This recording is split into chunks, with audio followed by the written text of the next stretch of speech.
So this is the first of the slightly deeper dives into the various categories that I picked out in the first video, and I thought it'd be useful just sort of run through each of these and see whether people had any takes as to what they thought could be improved, whether I got anything wrong or whether they've got some more useful things to say. So the first area that I thought I should dive into when it came to the individual categories within the Manosphere was the general anti-feminism category. It was certainly the one that was most prominent early on in the evolution of the Manosphere, so I thought it would be most useful to actually cover this as the top one. It's also probably the simplest, given the fact it is purely negative form of content. It's arguing against feminism, and I'll come into the details of that in a second. So just to cover the basic characteristics of what general anti-feminism included, the content itself was focused on refuting feminist claims or general social justice claims that were made at a similar time, and this is sort of during the 2010s. Obviously, it's the content which was probably most visible early on, from when the Manosphere actually formed itself into an identifiable collection of categories, and it also was the one that probably drove most of the interest in it. In terms of distinct features about it, it's a purely negative-focused category. It's simply responding to claims that are made by the feminists or people making social justice claims. It wasn't particularly advancing any particular ones, though individual creators might have advanced their own. For example, there were a lot of people at the time who consider themselves liberals, and therefore they would advocate a liberal position, but that wouldn't necessarily be all of them. Some of them would just be entirely negative and would have no particular position that they would put for instead. There were wide varieties of motivations behind the content. So, for example, you could have some which were there to inform the viewer, some of them which were there purely to entertain people. The entertainment one was probably the most popular of all. It certainly got the most eyeballs, and with monetization, it's meant that it was the one drawing in the most creators. Of course, you can inform and entertain, but obviously it's a particular nature.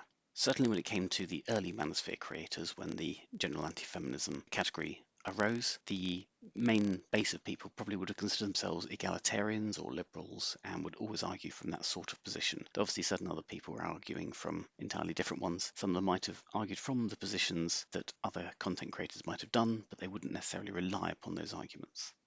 The anti-feminist videos, when they first arrived, were not a unique and new phenomenon. A lot of them borrowed very heavily from the old atheist creators, and a lot of them previously had been atheist creators, and they'd arrived in the space arguing against feminists in the same way that the atheists had been arguing against creationists or people who believed that the world was flat or other sorts of ideas that they'd found on the internet and took joy arguing against.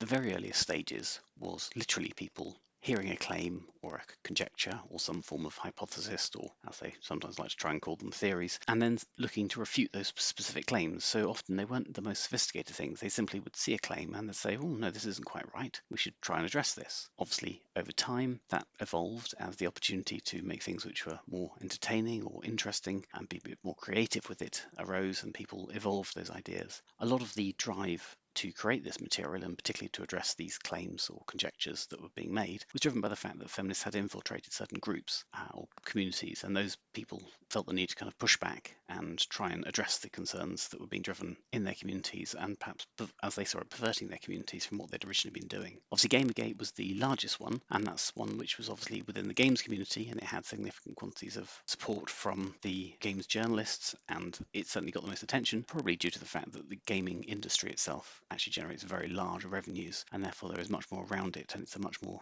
ripe target for people to try and infiltrate and make their sort of grift within. And the feminist claims certainly seem to attract grifting feminists attempting to push their particular position and get paid positions within it. But initially it was purely ideological, and it was that ideology that was being pushed against within Gamergate. Obviously the atheist community was infiltrated via Elevatorgate, which I did cover in the first one. Again, Gamergate and Elevatorgate being key components of the initial development of the Manosphere as a whole, but particularly the anti-feminist creation space, which it certainly energized. The other element within that was the monetization, which caused a flood of people to come into the space because they saw that they could actually make a bit of cash as well as address the concerns that they had. Certain people realized that if they became more entertaining and more interesting, they could grow quite an audience. And of course, with the growth of audience came the growth of money. And of course, when money comes in, you also get a flood of grifters that follow those people on behind. Post-monetization, we saw the attacks against the creation of content which disagreed with the cultural narrative around feminism and social justice, and particular sort of the big tech attacks on it and the demonetization that came. This had been going on before the 2016 Trump election, but certainly it stepped up another gear. It was quite clear that there was a concern that the Trump election had been quite heavily impacted by the rise of anti-feminist creation, and therefore suddenly there was significant amounts of effort put to suppress, to demonetize, to shadow ban, to ban entirely certain creators and certain content, and this certainly stepped very, very hard on the anti-feminist space, as it did on other spaces as well. Following the Trump election and the demonetization, what also had happened, and it had been happening slightly more slowly prior to this, was the feminist claims that had originally included lots of very grand and detailed claims about certain things, particularly the existence of a patriarchy, for example, with lots of issues pointed to, cited as examples, ignoring the fact that the actual evidence didn't show those things to be true, and the arrival of such interviews as the Cathy Newman interview with Jordan Peterson that spectacularly imploded started to show that the social justice type claims struggled to actually stand up to scrutiny. As a result of which, you suddenly saw a significant drop in the bedroom feminists that had been putting out content prior to this point. You also saw a drop in detail that was actually included in people when they were making the sorts of claims that were being responded to, which made it much harder for the anti-feminists to come in and actually refute what was being claimed, because obviously there was less content to respond to, and the content that was being responded to just said less in it, so there was less detail to dig into, less interesting things to be able to say. Obviously over time there's been adaptation across the type of content, as will always happen. Monetization drove people in, and then demonetization drove people out, and big tech attacks on them drove people out. Also, the changing tastes and the rules that existed on tech platforms caused people to evolve. So when early on you might have had someone responding to a bedroom feminist running through a series of claims they'd made and how the evidence didn't stack up to support it, over time you'd move on to other forms of content, and certainly most recently we're currently at the panel show era. So examples of some of the early creators, the very big names have been people like obviously Milo Yiannopoulos, who wasn't so much a content creator online in the place of YouTube or something like that, but he was quite prolific on what had been Twitter before, and also he was someone who managed to get mainstream TV attention, so he would appear all over the place. He himself was a journalist, writing on his own site and then working for Breitbart, and he had been refuting the claims that had been made quite significantly, and also networking with the other people within the community as a whole. Some of the more distinctly online type creators, people who certainly came up through the YouTube space, were obviously on other platforms as well, particularly Twitter, prior to the great shadow banning and banning of a great many creators, with the likes of Sargon of Akkad, Teal Deer, Sean Head, slightly later on Bearing, people like Aidan Paladin doing slightly longer form content, similar to the nature of Teal Deer. Teal Deer did do a mix of detailed, in-depth ones and then also short, humorous ones, and quite high production ones, such as Undoomed. Obviously, there's a significant number of other people, which I've listed there, who were smaller creators, but certainly were noticeable either at the time or later. There was a peak when the chances are most of these people would have been around, but obviously what's happened now is a lot of these people have moved on into other spaces doing other things as this whole area has gradually shrunk. So just covering the types of content that there were. The early days there were the response video or video essay type videos that people might try and address a claim that's being made or respond to a particular video they'd found. And obviously one of the best things to do was try and make it humorous or make general videos in this space that might be mocking feminism to bring in the audience that would bring those clicks through. And over time you'd have live streams, particularly sort of live stream debates between people. But these content were sort of quite heavily stepped on by the tech firms as the demonetization and the suppression activities started to take place. And obviously today the main content is the panel show.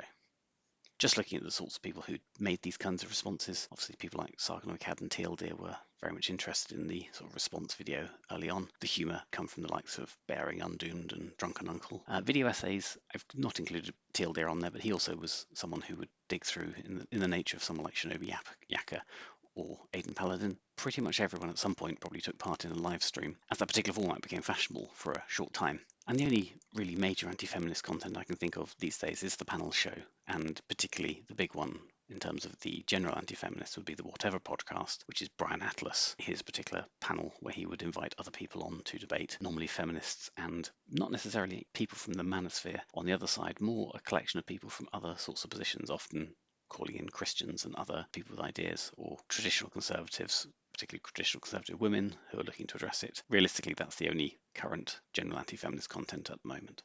As I said, a lot of these people moved on to other areas. It was always going to happen because as the area grew dramatically and then was heavily crushed by the tech firms, you were going to find people looking to innovate and move on. And obviously some of those people would try and move on and do the same thing in a different way, but actually more of them would tend to find other areas to go to, particularly in an area like general anti-feminism, where you're not advocating a specific idea or position along with other people. You might be advocating positions that more naturally fit somewhere else as well, or certain people's understanding themselves also developed. So, for example, a lot of people post the election of Donald Trump in 2016 started to move more into the right-wing political commentary space. The left-wing creators tended to go back and talk more about left-wing ideas. So, for example, the right-wing political commentary space picked up the likes of Sargon of Akkad, who was Carl Benjamin, who effectively abandoned the anti-feminist content to focus much more on right-wing political commentary, particularly from a traditionalist perspective. And the left-wing creators, such as someone like Sean Head, went off to make some vague anti-feminist stuff, but it's more focused around mocking general politics and social commentary, but coming from a left-wing position.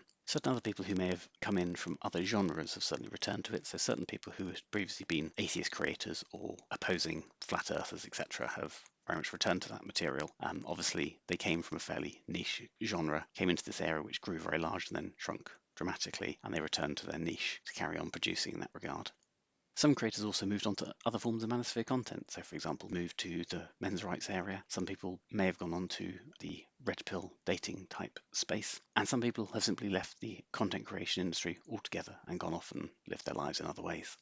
So it's also worth picking up the criticisms that are made, I think. So for the general anti-feminist content, there's obviously the rather strange one of being anti-feminist is bad or dangerous. It very clearly is motivated reasoning producing this. There is nothing inherently bad or dangerous about disagreeing with a particular ideology, and those people almost never provide any supporting evidence for their claims that they make. Some people try and claim that the production of anti-feminist content is effectively cherry-picking information. So, for example, the significant quantity of reactions to bedroom feminists is often cited as cherry-picking the weakest candidates. The reality is that that happened to be the material that people obviously had to work with, and those people were repeating what they had been taught in university, at school, what they'd read in books from other feminists. So realistically, the idea that it's cherry-picking seems a little bit weak. Also, the reality is it's a rather irrelevant argument, because if those people were making arguments that are incorrect, then addressing the incorrectness of them and saying that they're wrong is a perfectly reasonable thing to do. You might say it's not very interesting, which would be a fair comment on it, but it wouldn't mean that the content responding to it was in some way bad. One of the more specific claims around it being dangerous is where there have been claims that it radicalizes people. The reality is this simply isn't true. People can't really point to any significant number of people who become radicalized by watching anti-feminist content. Undoubtedly, there will have been some mentally unhinged people who will have been potentially dangerous in the first place, may have watched it, and they may have also involved themselves in something which is far more dangerous. The reality is, though, whenever I've seen people try and make this link, I've never been presented with anything which isn't at all convincing. So I think we can just kind of rule that one out for that basis. There's also a suggestion that it's a legitimate criticism to say that someone isn't improving anything. Again, that's an illogical argument. You don't have to be improving something merely by every action you ever take. For example, pointing out the errors of a particular video. It might not improve the world, it might not cure cancer, it may not feed the hungry, but it doesn't really have to. Not everything we do has to have some kind of great improvement to the world situation. And finally, a claim that was often made, but it's made against most forms of content within the manosphere, is that whichever form of content it is somehow the mirror image of feminism. Effectively, every time this is made, it isn't true, but we might just dig slightly more into that. So if we're going to address whether anti-feminism is the mirror image of feminism, we ought to look at the definitions. The first one I'll go to is the belief that women should be allowed to the same rights, power, opportunities as men, and be treated the same way, or the set of activities intended to achieve this state. This is from the Cambridge Dictionary. It's slightly more detailed, and it obviously sets out the fact that there's an ideological position underpinning it, where the belief in equality and the belief in the fact there is some natural state of things being equal and that you're restoring to that position. And there's also the actions and activities intended to achieve that state. So that would be the Cambridge definition. Of course, there's also the standard bedroom feminist definition, which I think may well be the top search on something like Google, which is the advocacy of women's rights on the basis of gender equality or the equality of the sexes. Again, this has the underlying assumption that equality is the aim and that it requires some kind of advocacy or action, and you're looking to achieve change in the world. In both of these situations, feminism is making specific claims. It's claiming there is a intended outcome or there's a positive situation of equality, which you can agree or disagree with, but the truth is that is an ideological claim and it doesn't require it. What's quite notable is that anti-feminism doesn't make any specific claim with regards to whether equality is a positive or negative outcome. Individual creators might have considered those situations, and many of them did believe equality was a positive outcome overall, which again would make it rather hard for it to be a mirror image of feminism. But also anti-feminism doesn't require any specific action in the world. It doesn't require people to go out and fight feminism. It might just be people sit and watch and enjoy someone addressing specific claims that are obviously nonsense. So that doesn't really mirror the situation when it comes to feminism. But more importantly, there's a question here of whether these definitions are sufficient. Because when you look at feminist claims and you look at the claims that the anti-feminists are arguing against, it's slightly more than this. Are these definitions actually sufficient? Because there's slightly more being addressed when there's a claim being made by feminists and by feminist activism. If you listen to the feminist claim, there tends to be an underlying assumption which isn't addressed beyond simply the belief that either equality is the natural state or the desired intended state. There is something else going on here, particularly when you look at the ideas of most feminists, and certainly the claims very rapidly, when challenged, will end up at a particular point.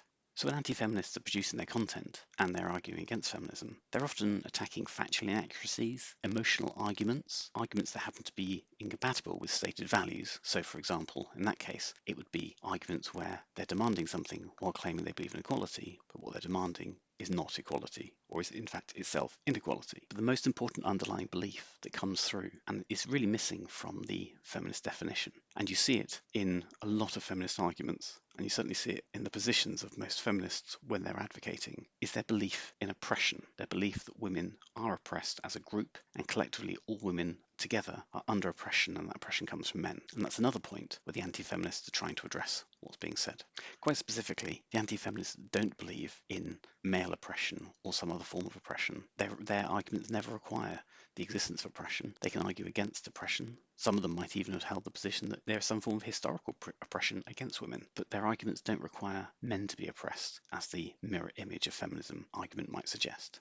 But most importantly, if you're trying to argue that there's a mirror image to feminism, it's fairly clear that anti-feminists, by making purely negative arguments and not advancing in uniform ideological position, can't actually be a mirror of feminism at all. So the question is, would I be an anti-feminist? Or would I describe myself as an anti-feminist? This isn't a question of logic. Each individual argument, each individual position can be discussed on its own logical basis. The question is more a matter of temperament and preference, and is this discussion something which is particularly interesting to be involved in? And the reality is, a lot of the time, because the arguments themselves, often advanced, aren't particularly interesting or well articulated, it's not the most interesting thing to be in there. There's a question of, is it a social good to be arguing in an anti-feminist position? And in fairness, there's probably a position to say that that is probably a useful thing to do, because when you look at it, an awful lot of very bad ideas are smuggled in under the guise of this is a feminist position, with those assumptions that underlie a lot of those ideas coming through and then driving policy in government or businesses. And it can actually be socially useful to challenge bad ideas being used as the basis of decisions that are taken.